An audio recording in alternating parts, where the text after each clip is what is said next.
아래 워크시트에서 자격증 응시자에 대한 과목별 점수의 합계를 배열 수식으로 구하였다. 다음 중 C 10번째 셀, 자, C 10번째 셀이 여기입니다. C 10번째 셀에 입력된 배열 수식으로 옳은 것은, 자, 일단 1번이 정답인데요. 1번이 정답인데, 나머지 보기에서 사용되었던 함수들을 먼저 또 설명을 드릴게요. 자, 배열 수식의 개념에 대해서 말씀을 드리겠습니다. 아래쪽 예시를 가지고 배열 수식을 왜 이용을 해야 되는지, 자, 일반 수식으로 해서 해결할 수 없는 어떤 문제 때문에 배열 수식을 이용을 하는지 설명을 드리겠습니다. 자, 이 문제는요, 지점명별 총 불이백을 구할 때 이제 지금 예시가 되겠습니다. 여기 보시면 이제 지점명이 있고요. 그때 월 불이백이 있죠. 자, 그리고 표 1을 보시면은 강원의 총 불이백, 서울의 총 불이백을 구하도록 되어 있습니다. 예를 들어서 강원의 총 불이백이라면은 여기 표 1에 있는 지점명 중에서 강원 일대 있죠. 이 강원 일대 그때 월 불이백을 다 더해서 여기다 표시를 하는 겁니다. 자, 서울 일대, 자, 서울이 여기 있네요. 자, 그때 월 불이백을 가지고 와서 그때 합을 구하는 겁니다. 자, 그럼 작업의 순서를 한번 생각을 해볼게요. 작업의 순서, 첫 번째 무엇을 먼저 생각해야겠습니까? 자, if를 이용을 해서 조건 처리해 줘야겠죠. 자, if는요, 조건을 만족할 때 true, false 이렇게 됩니다.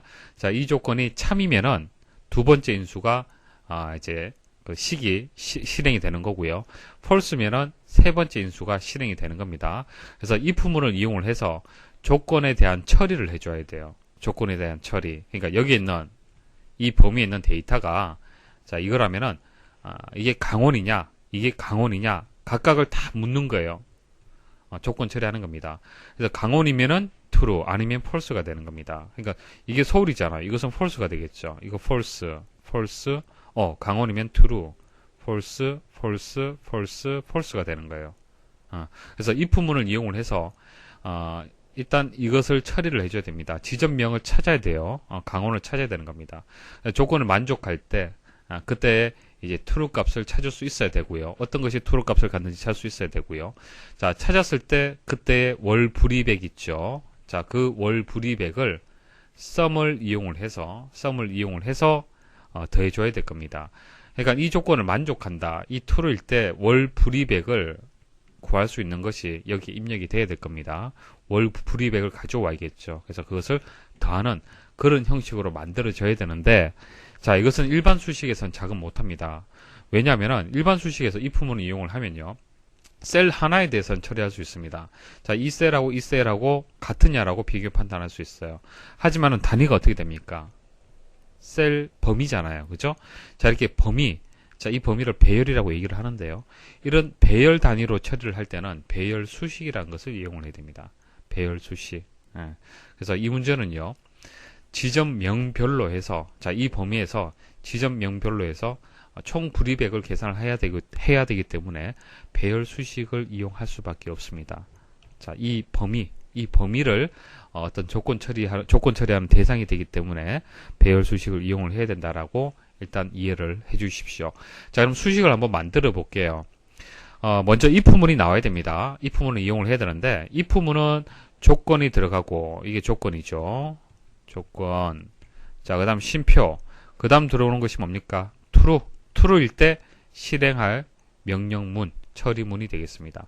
그 다음 false가 들어오는데, false는 생략이 됐어요.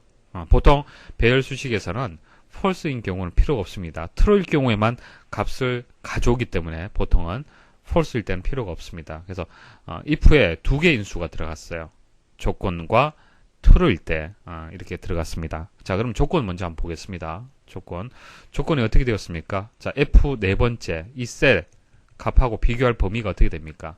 배열 수식이 되기 때문에 범위가 나오는 겁니다. C의 두 번째부터 C 아홉 번째죠. C의 두 번째에서 C의 아홉 번째. 이 값이 F의 네 번째 값하고 같으냐라고 비교 판단하는 거예요. 그래서 다 비교 판단해서 true일 때만 솎아내시면 되는 겁니다. true일 때가 언제죠? 이때 true죠. true가 됩니다. 그러면은 뒤에 2번, 동그라미 2번이 작동이 됩니다. 자, 뒤에 두 번째부터 해서 뒤에 아홉 번째죠. 그러니까 뒤에 두 번째에서 뒤에 아홉 번째 이 영역에서 true일 때 값을 가지고 오는 거예요. 그럼 어떻게 되겠습니까? 이 값이죠. 월 불이백 범위에서 35,000원 이 값을 가지고 옵니다. 그래서 if를 처리한 결과가 35,000이 되는 겁니다. 이것을 어떻게 한다?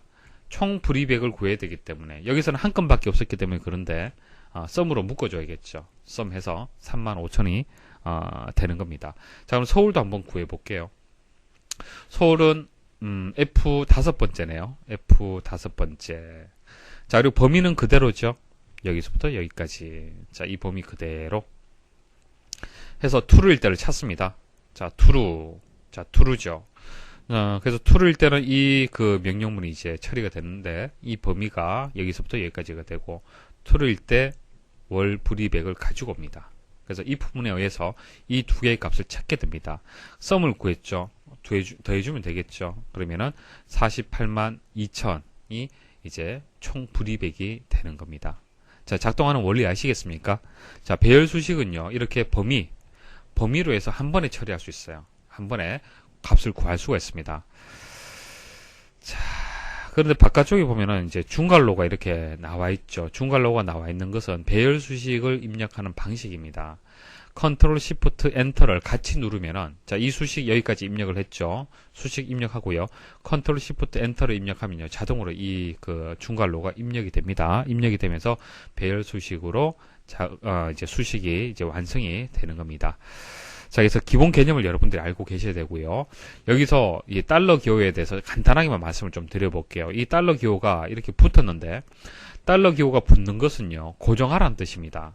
자, 절대 참조라고 얘기합니다. 절대 참조. 자, 달러 기호 붙지 않았죠? 이거 상대 참조입니다.